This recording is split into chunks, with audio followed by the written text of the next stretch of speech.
appreciating the organizers of this event for bringing me on board again. Thank you.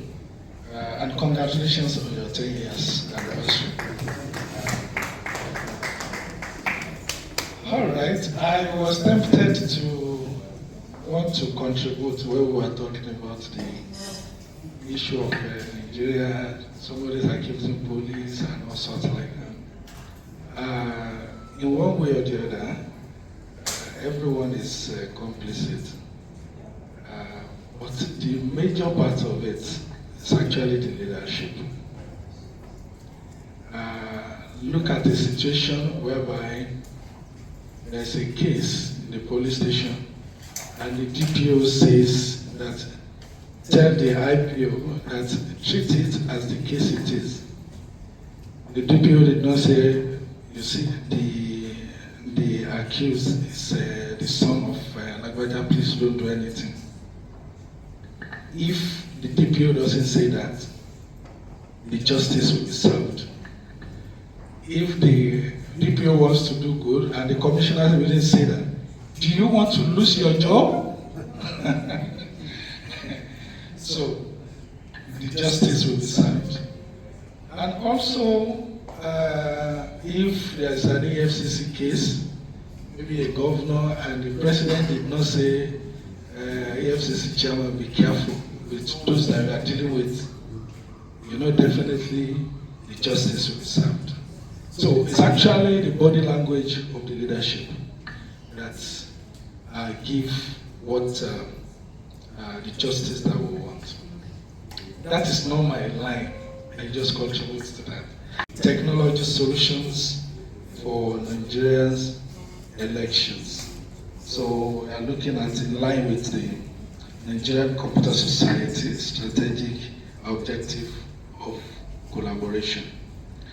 Now, it is Nigerian Computer Society. These are my outlines. I'll try to go fast. Now, Nigerian Computer Society aims to advance ICT for national development.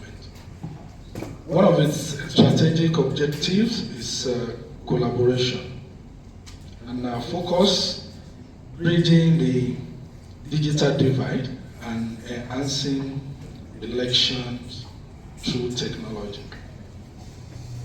What is digital divide? It's the gap between individuals or groups with access to ICT and those without. I'm very sure that everyone in this hall has phone. But imagine if you go to one town in Oyo State where even maybe it's the village head that has phone. Let alone, we are not talking about internet. Yeah, and even before you talk about internet, you'll be talking about computers. So if they are not available, so there's nothing anyone can do. Okay, so it's the gap between those that have the resources, ICT resources, and those that don't have access to. I know if we are talking about digital divide, talk about access divide, meaning that devices that we use, computer, phones, and all sorts. Then the power. The village that doesn't have power, even if they have computer, what will happen? Yeah, then we are talking about internet. Internet is even the last part of it, meaning that you want to connect to other people around the world. Then we have skills divide, which is ICT literacy. Somebody that has not even seen computer before, how will he know how to operate it? And funnily, in some schools, they actually teach computer science on paper. They will just show you, they will describe it and all sorts like that. If you don't have access to it, to see it, there's nothing you can learn more about it. Then cultural diversity. Have some places, and they said they are women, they cannot relate with other men, and all sorts also have cultural diversity, so it limits the access to technology also. Then usage divide, digital economy participation. So how do people in the village, in the rural area, even participate in what is happening in the economy? Digital media accessibility. You don't have phone, you don't even have television, maybe it's also only one person in a whole community that has television. So how would they know what is even going on in the city?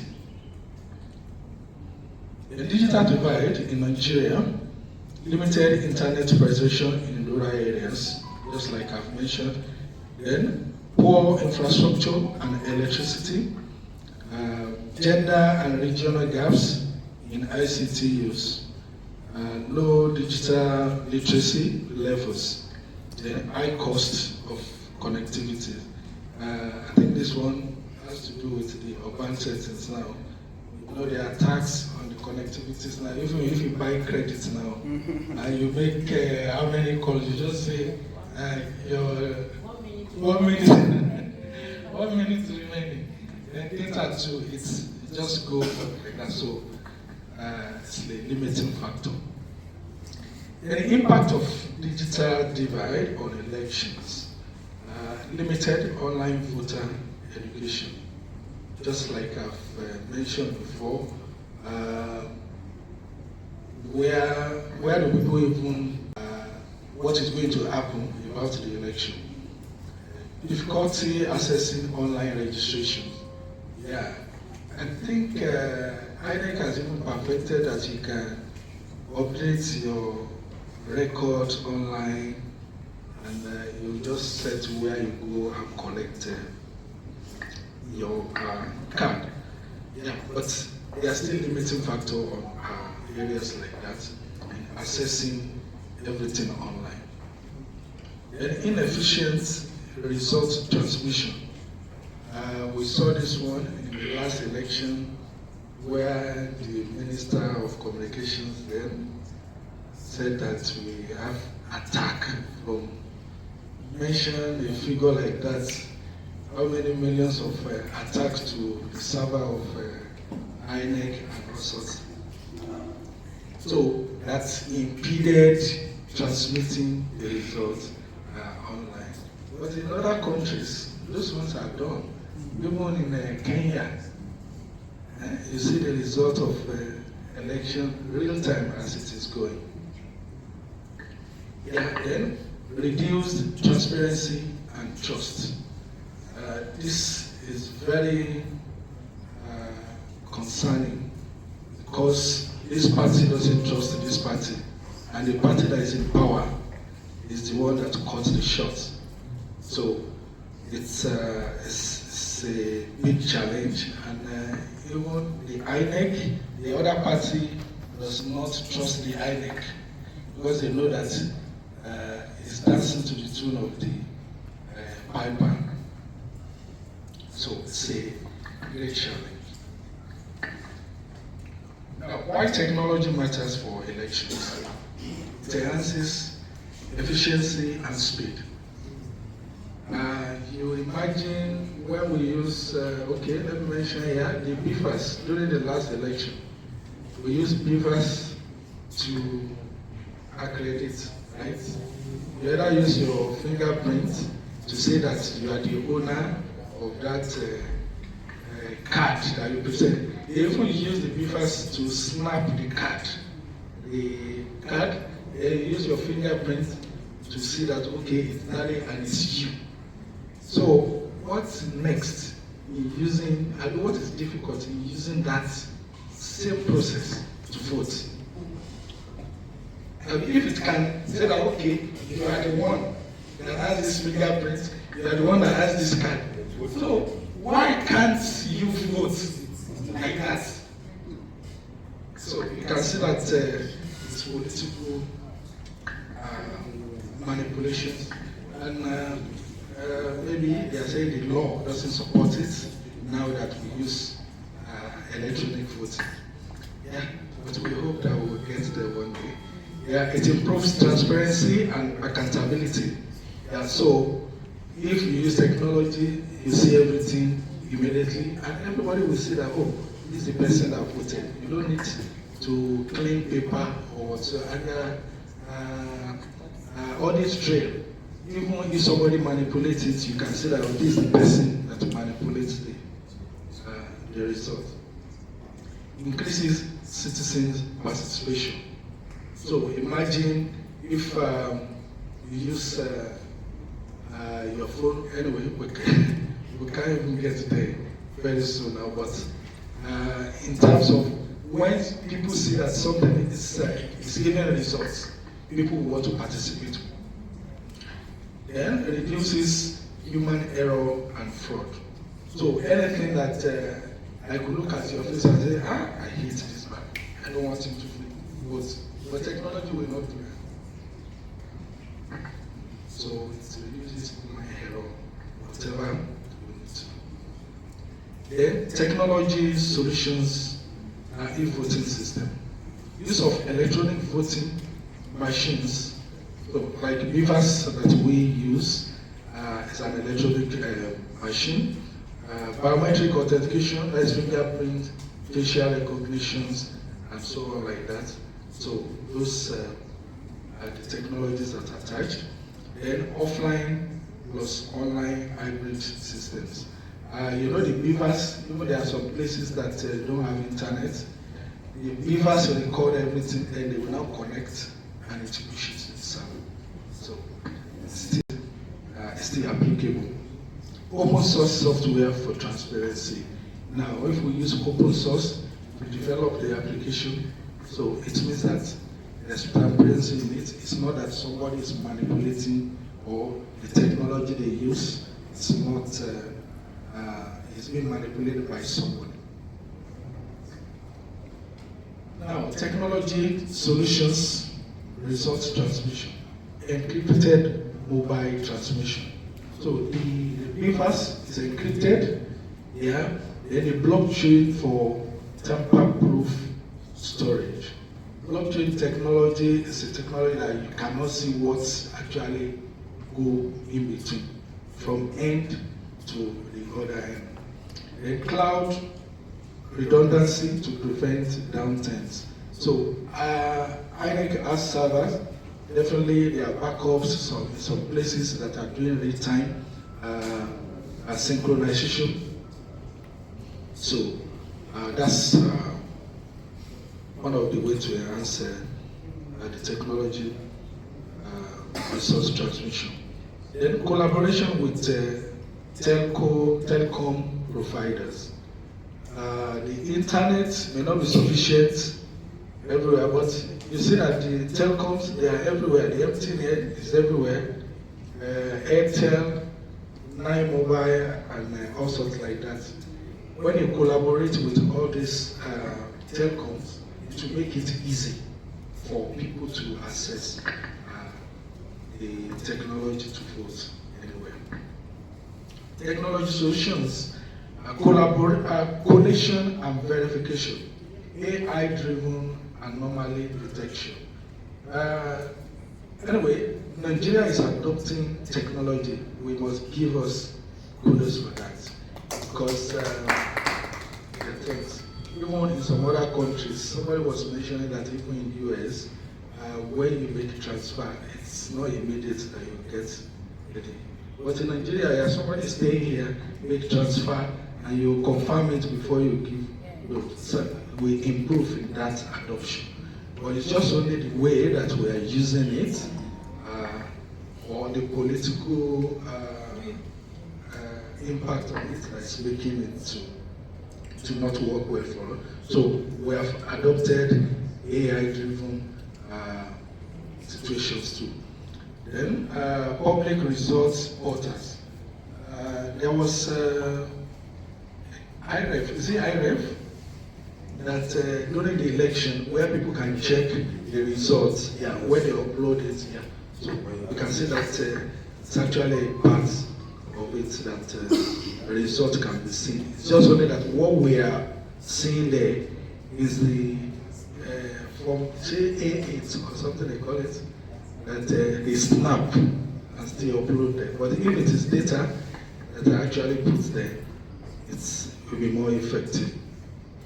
Data analytics dashboard, where you have the dashboard that shows everything that, okay, in this area, this is the number of people in this area, click and cross like that. So it's help the public to know what is happening too. Then multi-level authentication and audit trail. Just like I mentioned, it's people that have access, that can access the platform, and there will be audit trail to say that it's Shegun that accessed this thing at this time, and this is what he did on that platform. So that one way take away the issue of trust also, and it will help even when we are doing the electoral tribunal matters.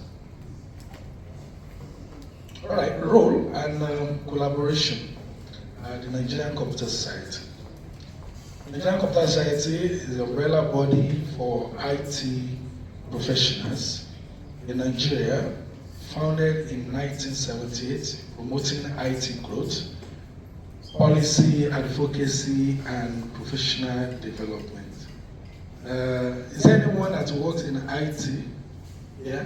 Because to join the associations that actually moderate or help the government or organizations in what they do.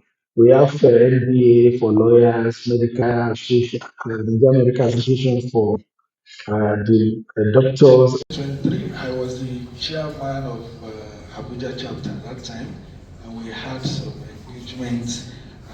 We have some workshops that is around INEC, how to improve the technology in INEC during the election, and to build ICT capacity of election staff also. So from time to time, we also bring issues of national matters and to advise government, develop indigenous e-voting tools. So we have some of our members, we have corporate members and individual members. So some of the corporate members too, they help government in most of the things that do. A foster partnership with institutions, which we also do with higher institutions and even corporate organizations. Challenges and considerations. Cybersecurity threats. So that one is there all the time. Once you are using phone and you are connected, just know that somebody somewhere can attack you. Somebody somewhere can attack you. It's just only that you need to take some preventions so that it will not happen. Yesterday I was, somebody did a video like that, they sent him one picture on WhatsApp, and once he click it like this, he just discovered that he's just getting alerts.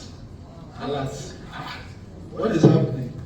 Before he gets to his app, the mobile app, things have gone. So we have to be careful. If somebody send you a picture or send you a message, click this link. If it is not somebody that you are expecting it from, don't click it. And most of the time, even if we're expecting links and they send to us, read the link. It must read what, if we are saying INEC Nigeria now, self vote, it must read INEC Nigeria dot something, not short link. They have made something short, and you just click it and it directs you to other places. Then infrastructure limitation. In terms of infrastructure, we can say that the government is trying. Galaxy Algorithm is there now to extend the broadband internet to all parts of Nigeria, but we still have a long way to go in terms of infrastructure. Resistance to change. Definitely, most of us once we have been doing something one way before, we don't want to change what we have been doing. So, and technology, there's no way technology will come and you will not change. Something must change drastically at times. So, we need to be responsive to change. Legal and funding issue. Always funding is the problem of everybody, even the government. Funding is a problem. Yeah. All right, recommendations. Invest in digital infrastructure, individually, state-wise, federal government-wise. Investment in infrastructure will make the technology adoption very easy. Promote digital literacy. Yeah. Aim is to promote digital literacy in those areas that they don't have idea of technology, yeah. Making them to understand what technology is about. And some government agencies, they're actually doing well around that one. NITDA, even some other NGOs to do all those to support the government. Pilot e-voting locally first. So to pilot the e-voting. So to adopt the technology is to use it in small scale first. We have local government elections. Let's try it. We get to the state, let us try it. Before we now say, okay, let us adopt it internationally. That's the federal setting. Strengthen data protection laws. Now we have data protection law in Nigeria, though the awareness is not so much. But ndpc.gov.ng, you can go there to see what it is about our data protection. But it's just the enforcement that is not so, or enlightenment, because people don't know much of it. Next, okay, then encourage public-private partnership. We know that the government cannot do everything, but government participate, and even some of them, they have the technology, they have the storage and everything. But if government partner with them, so it will enhance that too. It's just something that, getting contracts in this country, we will give it to even people that don't have idea, and people that have invested in a lot of things, they are there. So those people that don't have idea, they will now come to these people and say, this is how much I will pay you. Anyway, God will save us from all those. In conclusion, bridging the digital divide promotes inclusive democracy. Technology enhances transparency and efficiency. Collaboration is key to digital electoral transformation. So, with this I come to the end of this. Thank you very much. I'm sorry, I don't want it to look as if I'm trying to always raise my hand up, but we have to keep the conversation going. I have 3 observations, sir. He said the room is not built in a day, and there appears to be a very thin line between AI-generated data and genuine data. Now, in the 2023 election, there were results that were flying around, contrary to what INEC has in its data. And there are allegations that AI-generated data. How do we now differentiate the AI-generated data and authentic? That is one. 2, the issue of glitch. I think I asked that vocabulary for the first time in the election. Whether genuine or not, that is left for those that use the word. But peradventure we have something of that. How do we address this? The last one is, you said it in your presentation, hacking is a digital threat in the digital world. And it is real. It is real. a situation where election is conducted and digital world is prone to hacking. The more you are protecting yourself, the more the hacker are taking a step ahead. We are always reactive, not proactive. So do we now wait till when the hacker was INEX cyber?